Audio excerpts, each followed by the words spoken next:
వనజ నా భార్య, మా ఇంటి మహాలక్ష్మి. ఆమె ఇంటి ముందు ముగ్గులేస్తూ, పూల మొక్కలకు నీళ్లు పోస్తూ ఇంటిని ఎంతో అందంగా తీర్చిదిద్దింది. ఆమెను చూస్తే పూలు పరిమళిస్తాయి, గాలి గోల చేస్తుంది, నిలువెత్తు బంగారు పూతతో ఉన్న పుత్తడి బొమ్మలా ఉంటుంది. నేను అలిగితే దగ్గరకు తీసుకుని ముద్దు చేసి మురిపిస్తుంది. నాకు వచ్చిన తాపాన్ని కోపాన్ని తీర్చుతూ నన్ను ఆనంద పరవశుణ్ణి చేస్తుంది నా వనజ. వనజ, ఇదంతా నా ఊహల పల్లకి. ఆ పల్లకి అగాధంలో పడిపోయింది. ఎందుకంటే వనజకు నేనంటే ఇష్టం లేదు. ఆ విషయం పెళ్ళైన రాత్రే నాకు అర్థమైంది. మొదటి రాత్రి జరగవలసింది ఏమీ జరగలేదు. మరునాటి నుండి ఏమీ అడిగినా ముక్తసరిగా సమాధానం చెప్పింది. సరే, తనకిష్టం లేదు కదా, ఇవాళ కాకపోతే రేపు మారుతుందని నేను సర్దుకుపోయాను. మేం కొత్త కాపురం పెట్టాం. అయినా ఏ మార్పు లేదు. ఇక నా కర్మ అనుకుని సర్దుకున్నాను. నాకు ఓ డౌట్ అందరిలాగే ఉంది. ఈ అమ్మాయి ఎవరినైనా ప్రేమించి ఉంటుందేమో అనే సందేహం.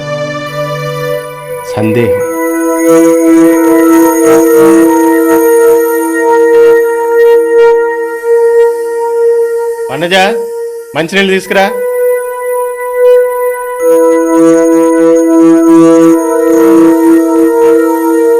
చూడు, నువ్వు నా భార్యవి. నిన్నటి వరకు నువ్వు స్వతంత్రాలువి.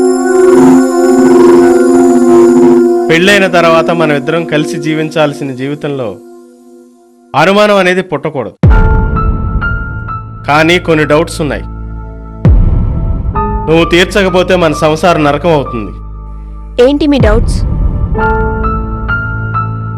పెళ్లికి ముందు నీకెవరితోనైనా లవ్ అఫైర్స్ ఉన్నాయా? అనుకున్నాను, ఇదే ప్రశ్న అడుగుతారని అనుకున్నాను. అలాంటివేం లేవు. లేనిపోని డౌట్స్తో బుర్ర పాటు చేసుకోకండి. అసలు నాకు అప్పుడే పెళ్ళొద్దని మా వాళ్ళతో చెప్పాను. వాళ్ళు వినలేదు, పెళ్లి చేసి పంపించేశారంతే.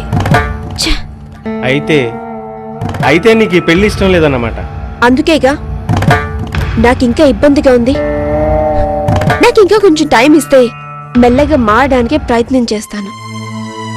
అంతేగాని ఇదే విషయాన్ని పదే పదే మెస్మరైజ్ చేస్తే నేను ఇక్కడ ఉండను, వెళ్ళిపోతాను. నాకు కొంచెం టైం కావాలి. అలా పొంతం లేకుండా మాట్లాడతావేంటి? చెప్పాను కదా, నేను విచిత్ర పరిస్థితిలో ఉన్నాను. నన్ను నేనే కంట్రోల్ చేసుకోలేకపోతున్నాను. ఇంత డైలమాలో ఉన్నదానివి మీ అమ్మా నాన్నలకి నాకు పెళ్ళొద్దని చెప్పలేకపోయావా?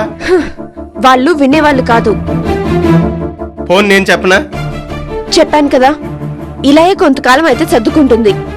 తొందరపడి మీరు మా అమ్మా నాన్నలకు చెప్పారో మీరు ఇంకో రకమైన ప్రాబ్లంని ఎదుర్కోవాల్సి వస్తుంది. సరే, నేను కూడా కొంతకాలం వెయిట్ చేస్తాను. కారణం తెలియకుండా కాపురం చేయడం కష్టం.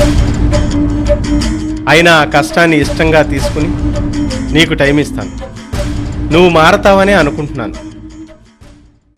నాకు కూడా నమ్మకం ఉంది. వనజని చూస్తే జాలేస్తుంది. ఏదో బలమైన కారణం ఉండే ఉంటుంది కాబట్టి ఏదీ తేల్చుకోలేకపోతుంది. అయినా ఈ పెద్దవాళ్ళకి బుద్ధి ఉండదు. ఏదో ఒక అబ్బాయిని చూడడం, నెలకి ఎంత సంపాదిస్తున్నాడు, ఎంత ఖర్చు పెడుతున్నాడు, ఎంత మిగుల్చుకుంటున్నాడనే ఆలోచన తప్ప కూతురికి ఏమి ఇష్టాలున్నాయి, అసలు ఆ అమ్మాయి జీవితంలో ఎలా ఉండాలనుకుంటుంది ఎవరికీ అర్థం కాదు. కాస్త అర్థం చేసుకుంటే ఎంత బాగుంటుంది. రెండు తెలియని మనసులు ఈజీగా ఎలా కలిసి ఉంటాయి. వీటిని పెద్దలు కూడా ఆలోచించి వాళ్ళకి పెళ్లి చేస్తే అన్ని పెళ్లిళ్ళు అద్భుతాలే.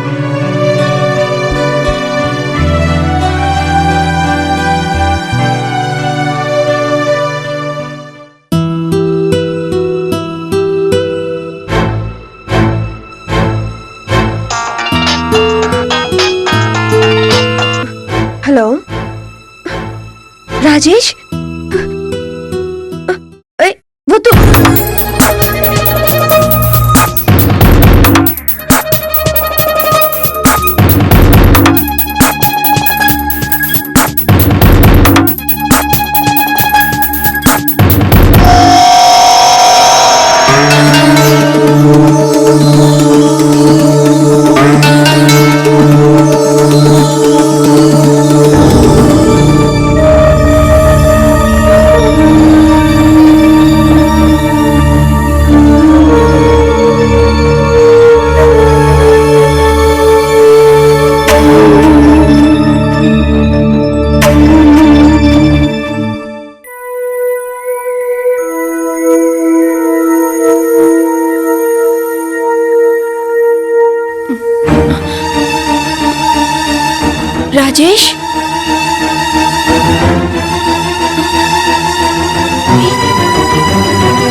రాజేష్. నేను నీకు ఫోన్లో చెప్పాను కదా ఇక్కడికి రావద్దని. కానీ నువ్వు ముందువాడివి. నీ మొండితనం వేరే నన్ను నీ దగ్గర చేర్చింది.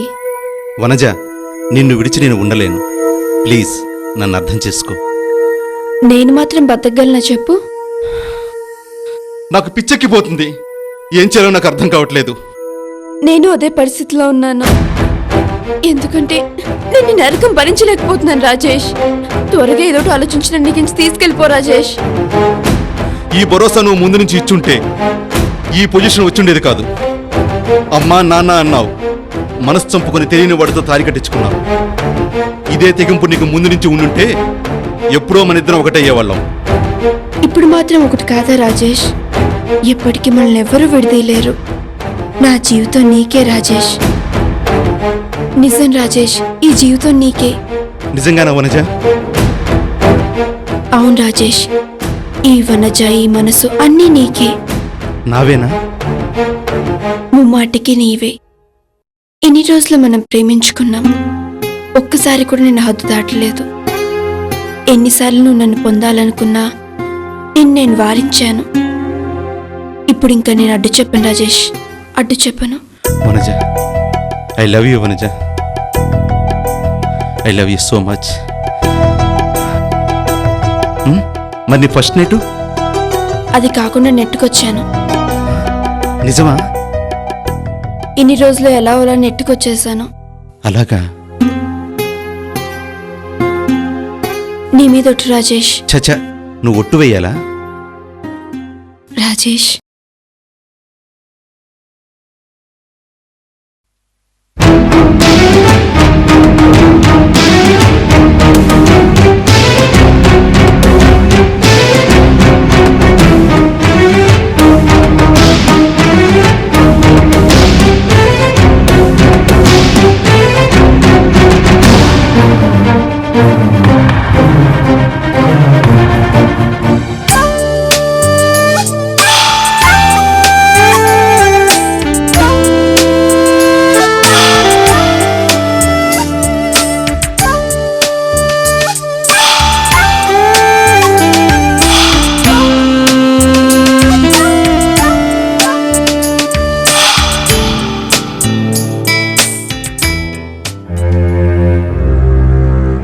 భోజనం వడ్డిస్తాను. అక్కర్లేదు, తినే వచ్చాను.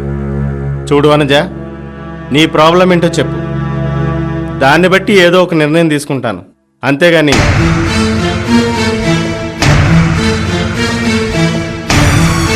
ఇలా మాట్లాడకుండా మౌనంగా ఉండి నన్ను నరకంలో పెట్టకు.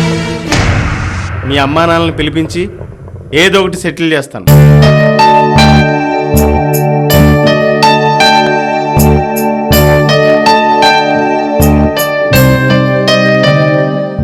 చచ్చా, ఇటువంటి పరిస్థితి ఎవరికీ రాకూడదు.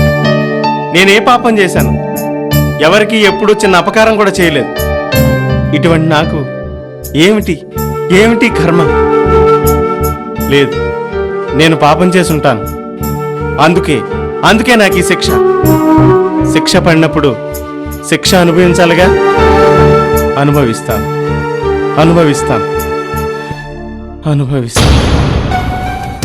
ఏంటి రాజేష్ ఇది?